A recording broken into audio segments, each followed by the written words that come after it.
Assalamualaikum warahmatullahi wabarakatuh. Selamat datang kembali di channel Mailga Fangita Muharram. Dan di hari ini kita akan membahas materi mengenai sinopsis novel. Tentunya saya harap kalian semua sehat selalu dan tetap menaati protokol kesehatan yang sudah diterapkan oleh pemerintah ya, sehingga kita sendiri sama-sama berharap bahwa pandemi COVID ini dapat segera berakhir dan pembelajaran bisa segera tatap muka. Karena ya mungkin saya dan kalian juga sudah sama-sama memasuki masa bosan dengan PJJ dan berharap PTM, tapi bagaimanapun COVID ini masih belum bisa landai kurvanya. Jadi ya mari kita sama-sama ikhtiar agar kurvanya segera melandai dan kita segera bisa PTM. Oke, masuk ke materi ya. Kalau minggu lalu kalian sudah diberikan materi mengenai pengertian novel serta unsur-unsur pembangunnya, baik itu unsur intrinsik maupun unsur ekstrinsik. Nah, kali ini kita bakal membahas sedikit mengenai bagaimana sih tata cara membuat sinopsis novel. Kita throwback sebentar ke materi minggu lalu, di mana pengertian novel yaitu merupakan sebuah karya prosa fiksi. Walaupun kita tahu banyak novel yang based on true story, tapi sebuah novel itu mayoritas merupakan cerita fiksi yang berbentuknya itu tertulis dan dibukukan menjadi sebuah cerita yang utuh. Nah, bedanya novel dengan cerpen, kalau cerpen itu hanya satu cerita pendek dari satu premis yang hanya diolah menjadi satu konflik saja. Sedangkan kalau novel dari satu premis itu bisa diolah menjadi beberapa konflik yang masih menjadi satu kesatuan. Sehingga ketika dijadikan sebuah cerita, yaitu berkesinambungan atau nyambung. Nah, tentu kita sebagai masyarakat Jawa juga mempunyai karya sastra berupa novel atau novel berbahasa Jawa. Dan ada beberapa juga nama penulis yang cukup terkenal akan tulisan novelnya, yaitu Suparto Broto, Ani Asmara, dan yang baru-baru ini di zaman-zaman sekarang ini lagi banyak karyanya itu Tulus Setiadi. Itu merupakan beberapa contoh nama pengarang novel-novel berbahasa Jawa. Nah, sekarang kita langsung aja ke materinya, yaitu sinopsis novel. Apa sih sinopsis itu? Nah, mungkin kalian udah punya gambaran sedikit tentang sinopsis. Yang ada di pikiran ketika dengar kata sinopsis itu ringkasan, Pak. Pokoknya sinopsis itu ringkasan cerita. Betul. Jadi sinopsis itu merupakan ringkasan karangan atau cerita yang mencuplik. Ingat, mencuplik, hanya mengambil, tidak menceritakan semuanya. Jadi keseluruhan isi cerita itu dicuplik menjadi sebuah ringkasan yang bernama sinopsis. Kalau isi cerita kalian tulis kembali, itu bukan sinopsis, itu merangkum isi cerita semua kalian tulis, sehingga jadi cerita yang sama, hanya bedanya di pembahasan saja. Kalau sinopsis hanya berupa ringkasan. Jadi ringkasan karangan yang isinya cuplikan dari keseluruhan isi karangan atau isi cerita tersebut. Nah, sinopsis ini juga punya ciri-ciri. Kurang lebih ada 5 ciri-ciri sinopsis. Yang pertama, sinopsis itu disusun secara kronologikal. Jadi kronologis dari A sampai Z. Nggak bisa dari A sampai C, balik lagi ke B, terus ke E, ke H, dari H balik lagi ke D, itu nggak bisa. Jadi kalau sinopsis itu dari A, B, C, D, E, F, G sampai Z, urut runtut kronologis. Lalu yang kedua, sinopsis digunakan dengan bahasa yang persuasif, dituliskan dengan bahasa yang persuasif. Why? Karena sinopsis itu kan ringkasan isi cerita. Biasanya sinopsis ditaruh di halaman belakang sampul belakang buku yang masih ditutup ya. Ditutup buku, kita tidak mungkin kan kita nyobek plastik pembungkus buku karena itu tidak etis. Jadi untuk kita tahu apa sih cerita yang ada di dalam buku tersebut, pasti kita akan membaca halaman sampul belakangnya, yaitu tentang sinopsisnya, apa sih isinya. Nah, untuk menarik minat pembaca tadi agar membeli buku tersebut, sinopsis harus ditulis dengan bahasa yang menarik, bahasa yang persuasif, sehingga pembaca tadi dapat tertarik untuk membaca keseluruhan isi cerita. Nah, dalam sinopsis kita tidak diperkenankan menggunakan bahasa yang argumentatif. Kenapa? Karena sinopsis, kembali ke pengertiannya tadi, sinopsis merupakan ringkasan karangan yang mencuplik keseluruhan isi cerita. Jadi hanya cuplikan keseluruhan isi cerita, bukan pendapat kalian. Kalau pendapat kalian itu namanya review, beda lagi. Nah, lalu yang ketiga, dalam ringkasan tadi, dalam cuplikan isi cerita tadi, itu ditampilkan konflik utamanya, konflik yang paling menarik dari keseluruhan isi cerita tadi untuk sinopsisnya. Kenapa? Karena dalam sebuah cerita pasti ada beberapa konflik, apalagi dalam novel. Nah, kalau kalian menampilkan konflik yang, ya kalau anak sekarang bilang ini konflik yang B aja. Nah, kalau yang ditampilkan konflik yang B aja, ya udah pasti nggak bakal minat, karena dari sinopsisnya ada udah B aja lah. Kalau yang ditampilkan itu konflik yang paling menarik, ketika kita membaca sinopsis menarik ini, pasti keseluruhan isinya itu bakal menarik, karena yang previewnya itu udah menarik.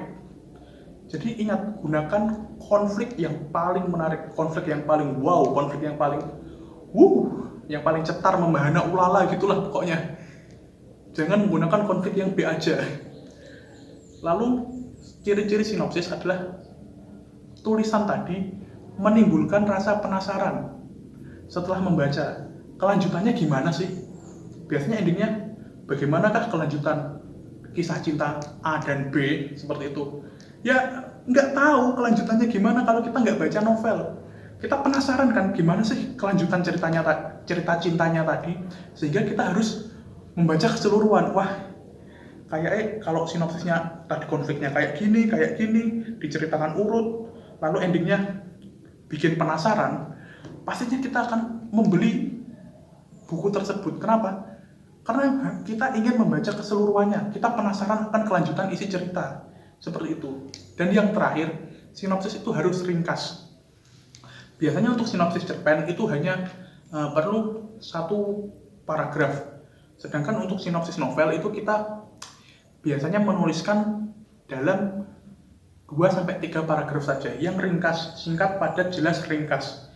Kenapa? Karena kalau novel itu hanya ditulis di sampul belakang, biasanya cuma 1-2 paragraf saja. Nah, tugas kita membuat sinopsis yang menarik tadi menjadi dari cerita yang panjang banget, itu hanya menjadi 2-3 paragraf saja.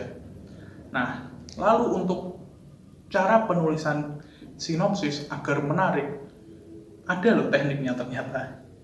Nah, gimana sih cara kita menulis sinopsis itu agar menarik? Yang pertama adalah kita mulai dengan sesuatu yang menarik untuk dibaca, atau bahasanya itu hook, HOOK. Misal kita tampilkan konflik, atau kita tampilkan jalan ceritanya keseluruhan gimana, secara garis besar, yang menarik dari cerita ini apa, itu harus kita tampilkan di sinopsis. Dan kalau bisa itu dituliskan di awal, di kalimat pertama sampai kalimat kedua. Tujuannya kenapa? Menarik minat. Karena kita itu pasti akan tertarik dengan sesuatu yang menarik. Lalu yang kedua, sinopsis itu harus jelas. Ringkasannya itu jelas, nggak bulat. Misal tadi udah dijelaskan konfliknya A, terus lah kok nggak dikenalin sama tokoh-tokohnya, langsung tiba-tiba konflik lagi. Itu nggak bisa di sinopsis. Kenapa? Karena itu akan mengurangi minat pembaca. Kalau di sinopsis itu setelah kalian tulis sesuatu yang menarik, yang jelas ya tentunya, alurnya jelas gimana, kalian harus memberikan semacam keterangan di situ, pelakunya siapa aja, harus kalian kenalkan tokoh-tokohnya, sehingga ringkasan cerita yang kalian buat itu dapat jelas menggambarkan keseluruhan isi cerita, cuplikan keseluruhan isi cerita. Nah, yang dikenalkan di sinopsis itu biasanya hanya karakter utamanya saja, yaitu karakter protagonis dan karakter antagonis, atau karakter bawang merah sama bawang putih, karakter baik dan jahat. karakter bawang merah, karakter yang kita gambarkan sebagai karakter yang jahat, dan bawang putih kita gambarkan sebagai tokoh yang baik, protagonis antagonis yang digambarkan seperti itu. Jadi yang diceritakan tuh cuma dua itu, atau mungkin bisa ditambahi tokoh pendukung yang utama atau tokoh pembantu utama, yang tokoh pembantu tapi sering muncul sehingga dapat menggambarkan siapa aja sih yang ada di dalam cerita ini secara jelas. Ya, jangan terlalu banyak tokoh yang kalian tulis di sinopsis. Misal tokoh orang lewat itu kalian tulis di sinopsis, ya nggak bisa. Harus tokoh utama aja, tokoh yang penting dalam development cerita tadi. Selanjutnya, alur cerita di dalam sinopsis itu harus secara garis besarnya aja. Jangan ditulis semua. Misal di dalam cerita itu ada alur maju, lalu balik ada flashbacknya sedikit, terus balik lagi maju, ada flashbacknya lagi. Itu kalian tulis semua itu nggak bisa. Kalian gambarkan aja secara garis besarnya gimana cerita tersebut berjalan. Ya, nggak usah ditulis semua lah. Dan yang paling penting, ketika kalian menulis sinopsis, agar sinopsis tadi itu dapat menarik minat pembaca, itu adalah jangan lupa kalian identifikasi konflik utamanya, main konflik. Atau kalau saya bilang tadi, biasanya dalam novel itu ada satu premis kemudian ditarik menjadi banyak konflik. Nah, konflik utama itu adalah premis cerita ini. Misal anak yang ingin kuliah tapi kekurangan biaya, itu main konfliknya. Lalu konflik-konflik pendukungnya pasti banyak. Misal dikucilin temen, nggak ikut SBMPTN, terus apalagi ya, kalau anak yang ingin kuliah tapi terkendala biaya, seperti itu. Jadi konflik utamanya, misal gini, yang deket sama kita deh, cinta masa remaja, konflik utamanya. Cinta kehalang pandemi, nggak bisa PDKT sama temen SMA gara-gara pandemi gini. Kalau mau PDKT harus lewat IG, nggak bisa ketemu langsung, nggak bisa ngajak ngedate, nggak bisa ngajak jalan. Itu kan konflik-konflik pendukung dari premis utama cerita tadi, yaitu kehilangan kisah cinta masa remaja gara-gara pandemi. Mau nonton nggak bisa, mau ngejak jalan juga PPKM. Itu kan konflik-konflik pendukungnya. Jadi konflik utama itu harus kalian identifikasi dalam sinopsis, sehingga sinopsis tadi jelas, runtut, urut, dan menarik untuk dibaca. Oke, itu tadi merupakan sedikit pengertian sinopsis, ciri-cirinya, dan tips-tips agar penulisan sinopsis dapat menarik. Cukup sekian dari saya. Kalau kalian merasa video ini bermanfaat, silahkan di like, di share, dan ya di subscribe ya. Tolong bantu saya agar segera silver play button walaupun masih jauh. Tapi ya, thank you udah mau menonton dan mendengarkan penjelasan kali ini. Sampai jumpa di video selanjutnya.